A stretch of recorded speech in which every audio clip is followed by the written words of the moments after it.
Have you ever felt exhausted without doing anything physically exhausting? Ever scrolled for hours, then wondered why you still felt empty? Here's a truth we're all dancing around. We are plugged into everything, but connected to nothing. What if the thing you've been searching for, peace, clarity, energy, isn't on your screen, but in your silence? Let's talk about what happens when you unplug to recharge. Because your peace matters more than you realize. We wake up to alarms, but before we even sit up in bed, our fingers reach for the phone.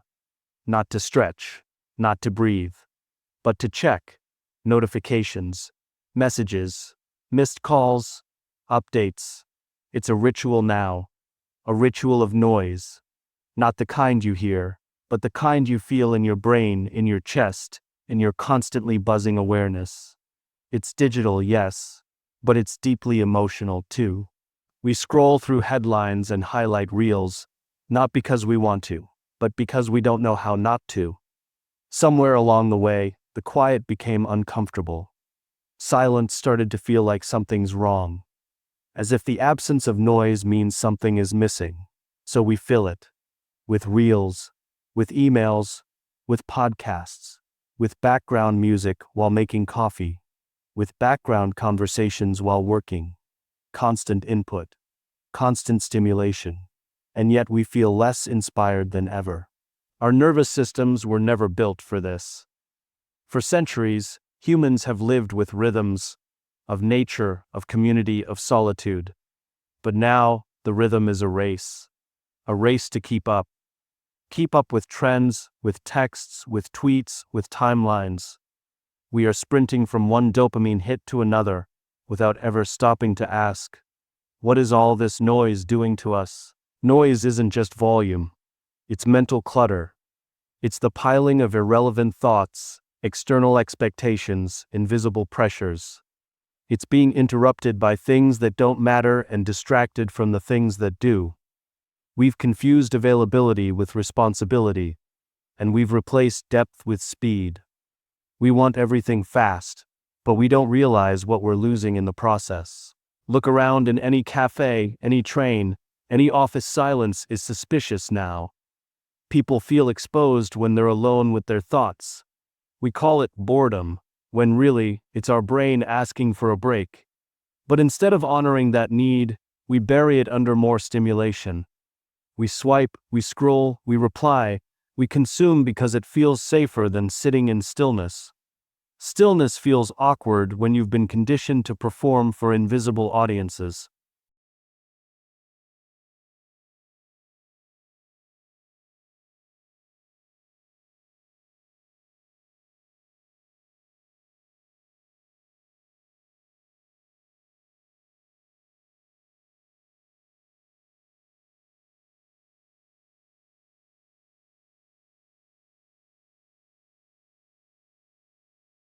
Even when we're not online, the residue remains.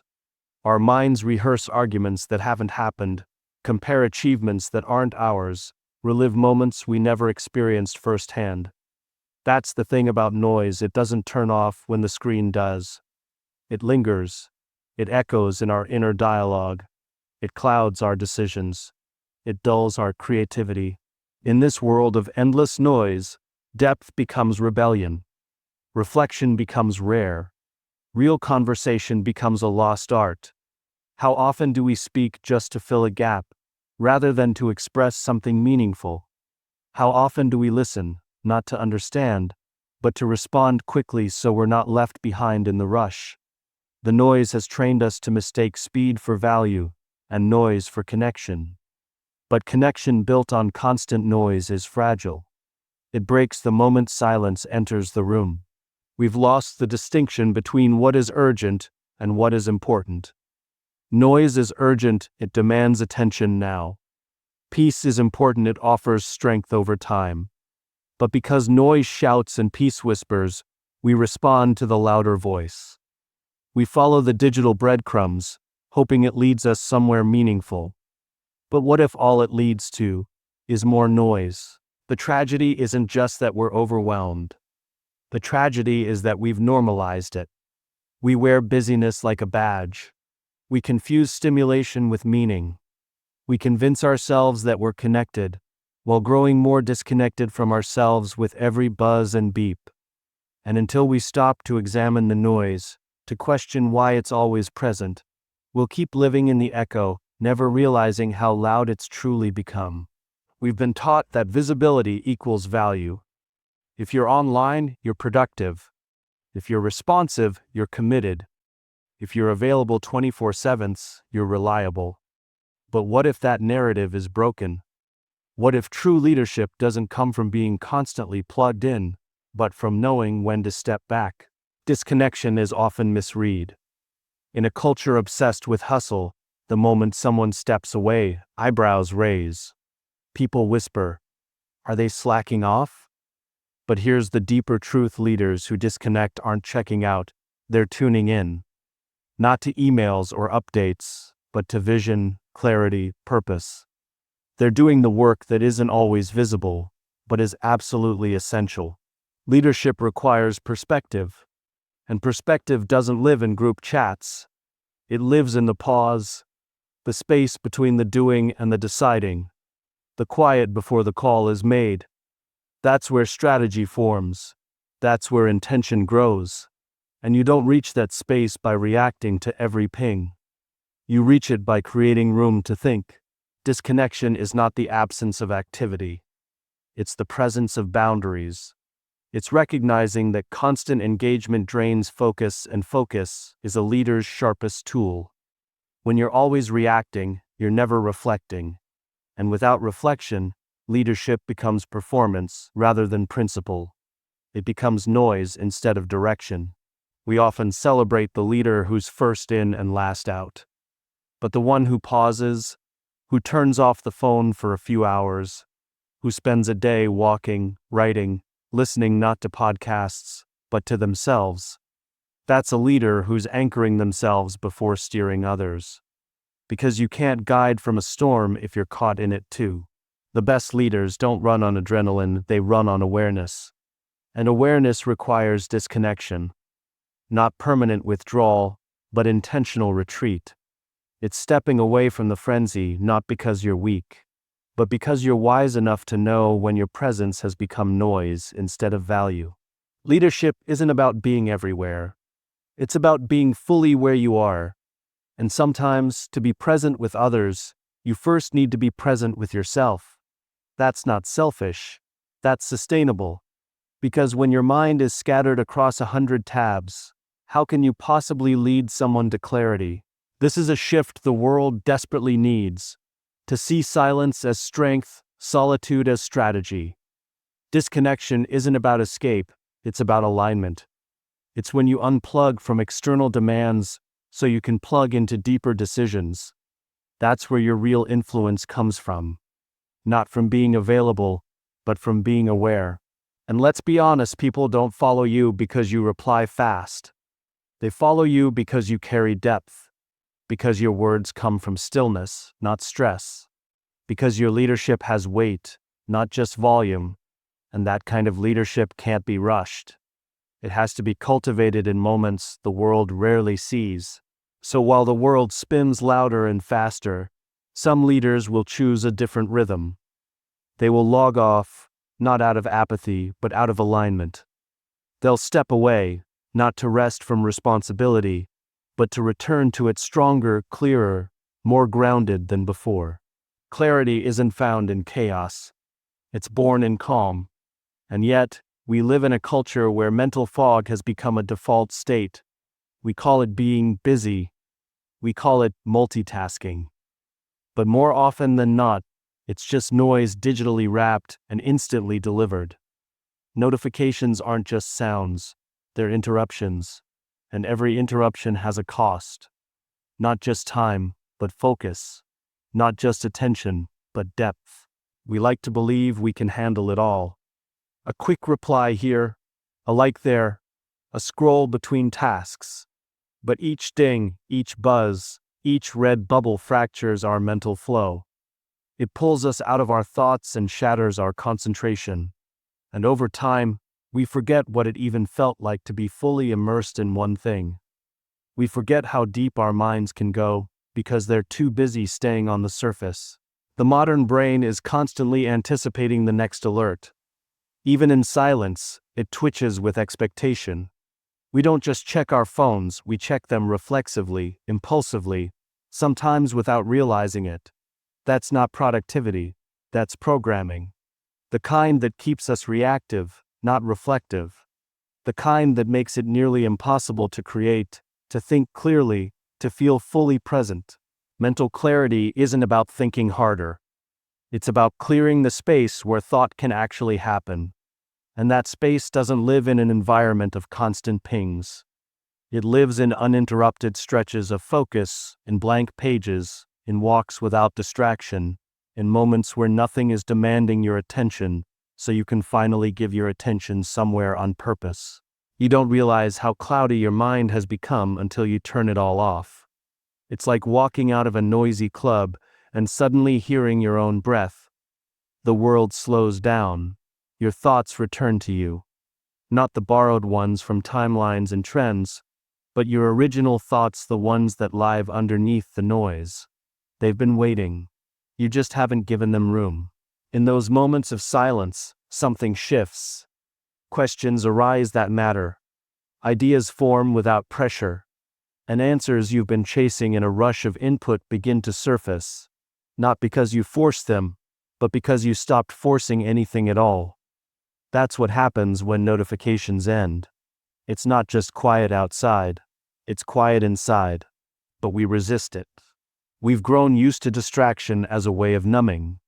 We turn to it not just when we're bored, but when we're uncertain, anxious, lonely. It's easier to drown in updates than to sit with unresolved questions. Yet clarity doesn't come from escape, it comes from presence. And presence requires disconnection from things that fragment your focus. We often ask how to be more productive, how to be more creative, how to be more mindful. The answer isn't always doing more, it's removing more. Start with the notifications. Those tiny alerts that pull you away from deep work, real conversation, inner stillness. You don't need to be informed every second. You need to be aligned. And that only happens in silence. The brain, like any engine, needs time to cool, to idle, to process. Constant input creates mental clutter. We mistake the collection of information for clarity. But clarity isn't about how much you know, it's about how clearly you can see what matters.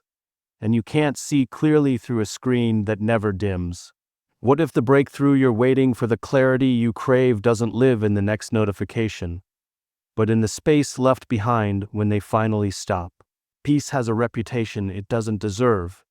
It's often portrayed as soft, passive, even weak. As if peace is what you're left with when there's nothing else to do. But that couldn't be further from the truth.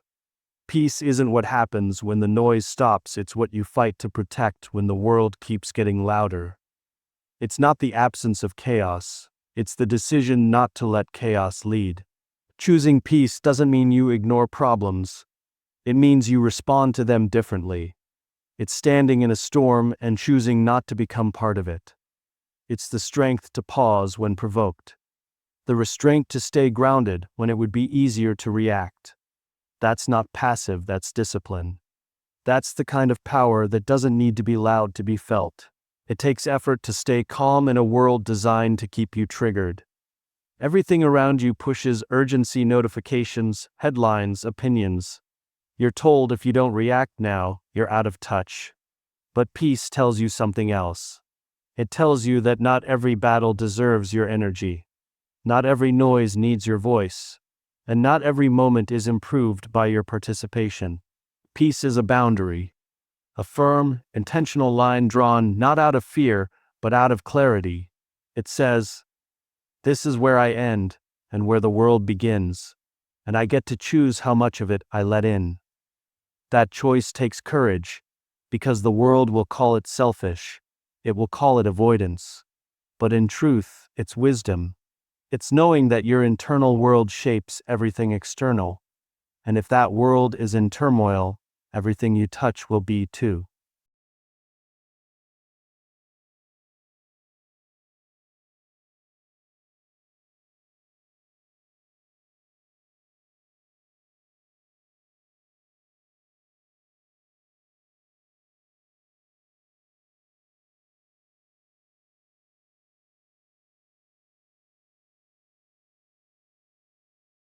Choosing peace means stepping out of cycles that feel familiar but keep you fragmented.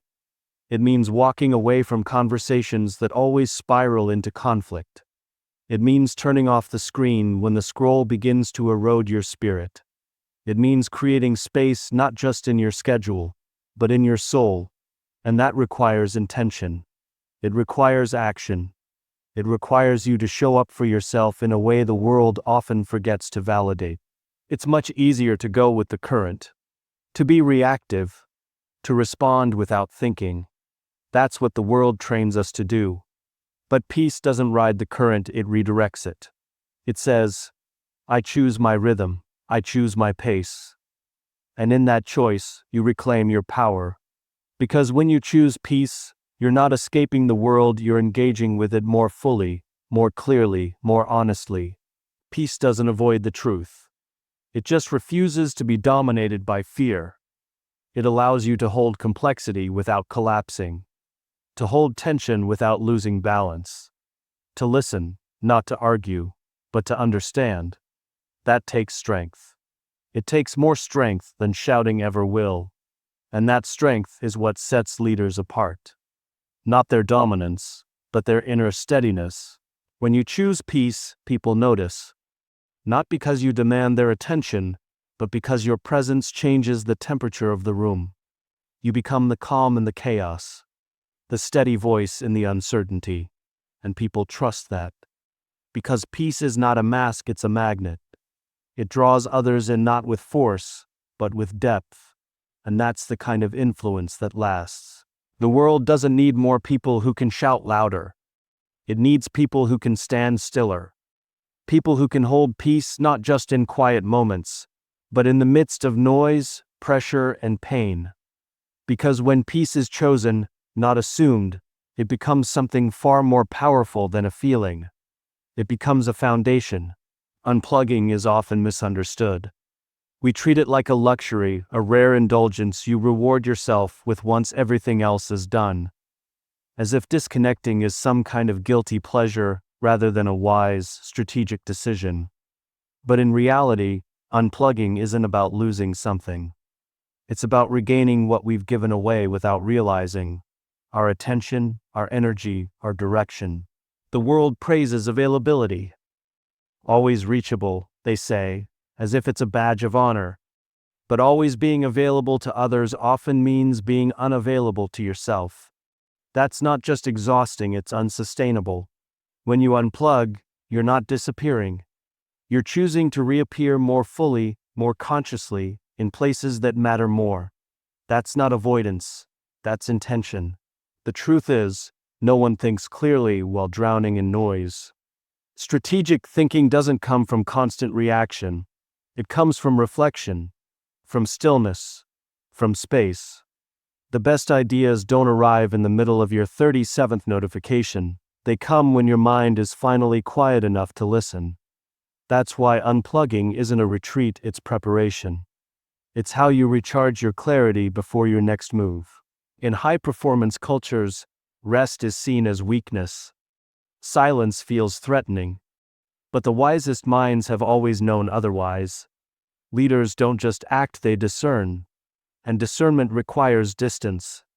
It requires stepping back from the noise so you can see the bigger picture. That's what unplugging allows. Not just a pause, but perspective. We've built systems that equate urgency with importance. If something's flashing, beeping, vibrating, it must need your attention. But what if the most urgent thing isn't in your inbox? What if it's the part of you that's quietly burning out behind the scenes? What if it's your creativity, your peace, your relationships slowly being drained by 1,000 daily distractions? Unplugging is not a break from reality. It's a return to it. Because reality isn't just what happens on your screen. It's what's happening around you, and more importantly, within you. It's the thoughts you haven't had time to think. The ideas you haven't explored. The emotions you've been postponing. When you unplug, you stop outsourcing your attention and start reclaiming it. The reason many people resist unplugging is fear. Fear of missing out, fear of falling behind, fear of being forgotten. But leadership isn't about being seen all the time, it's about showing up when it counts, with presence, not pressure. Unplugging gives you the space to show up better, not just more often. That's the strategy. Do less, but with more intention. The most strategic moves in life aren't always made in motion. Sometimes they're made in stillness.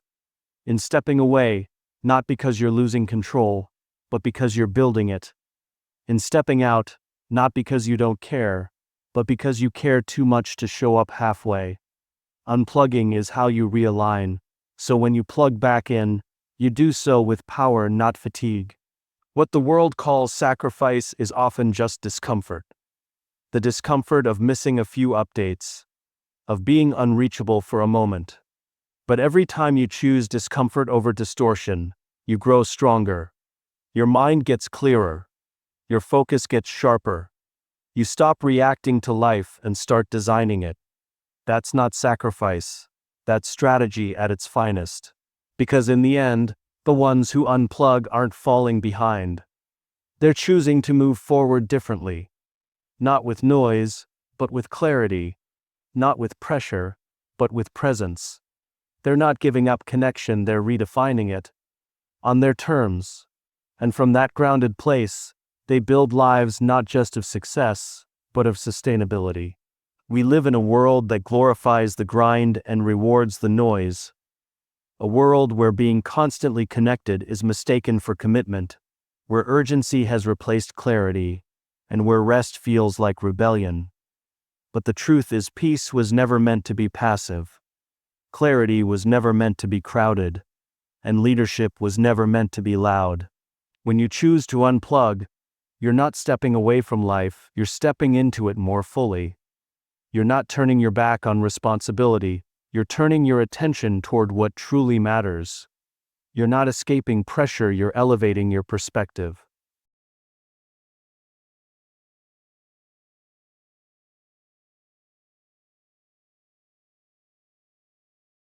So don't wait for peace to find you.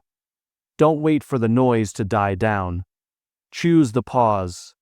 Make the space. Let the silence speak.